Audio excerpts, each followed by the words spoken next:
بس من فكره الفيديو. ما ده العادي والطبيعي في ديننا يعني، مش حاجه جديده. ما انا عارف احسنوا بس جوار النعم تدوم لكم. قولي تاني كده. احسنوا جوار النعم تدوم لكم. معناها ايه بقى؟ يعني انت تحافظ على النعمه عشان تدوم معاك. على فكره انا رامي برضو رغيف العيش عشان اوري للناس ان لما تلاقي نعمه ربنا تشيله على فكره.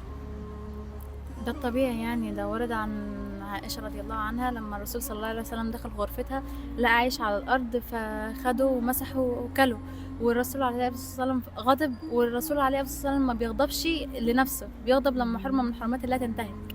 تمام. فده الطبيعي يعني، ان ده نعمة من نعم الله، فنحن نحفظها عشان ما تزولش مننا.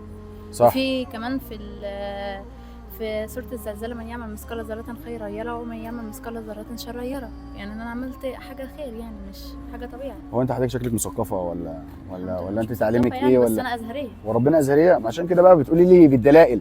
طب انا كنت عايز اديكي 1000 جنيه دي مكافاه عشان انت عملت حاجه حلوه دلوقتي. كفي انت، طب انت دلوقتي عملت خير